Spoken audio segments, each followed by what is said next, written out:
बिटशॉर्ट सेकंडों में वह कहते हैं जो मायने रखता है। भारत के पूंजी बाजार नियामक सेबी SEBI ने शेयर ब्रोकर्स से जुड़े नियमों में एक बड़ा और व्यापक बदलाव मंजूर किया है। 17 दिसंबर को सेबी बोर्ड ने SEBI स्टॉक ब्रोकर्स विनियम 2025 को स्वीकृति दी, जो 30 वर्ष पुराने SEBI स्टॉक ब्रोकर्स विनियम 1992 की जगह लेगा। यह नया ढांचा देश के तेजी से बदलते पूंजी बाजारों में एल्गोरिथमिक ट्रेडिंग जैसी आधुनिक चुनौतियों से निपटने, निवेशकों की सुरक्षा बढ़ाने और ब्रोकर्स के लिए अनुपालन को सरल बनाने के उद्देश्य से तैयार किया गया है। इस बदलाव की सबसे बड़ी खासियत नियमों की जटिलता में भारी कमी है। नियम पुस्तिका को 59 पन्नों से घटाकर 29 पन्नों का कर दिया गया है। वहीं शब्दों की संख्या भी 18,846 से घटकर 9,073 रह गई है। नया ढांचा 11 अध्यायों में विभाजित है और इसमें वे सभी प्रावधान शामिल किए गए हैं जो पहले अलग अलग सर्कुलर और दिशा निर्देशों में बिखरे हुए थे।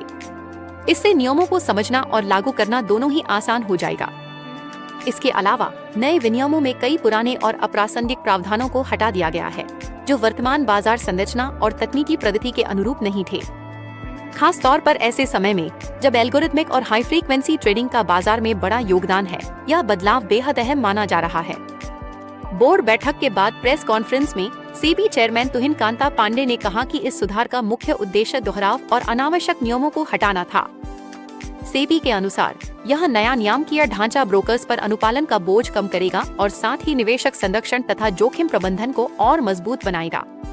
विशेषज्ञों का मानना है कि इससे भारतीय पूंजी बाजार अधिक पारदर्शी, कुशल और वैश्विक स्तर पर प्रतिस्पर्धी बनेंगे।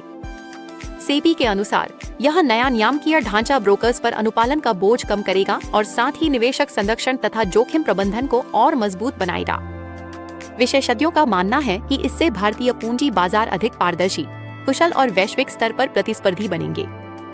रोज का बिजनेस डोज बिटशॉर्ट के साथ अभी सब्सक्राइब करें।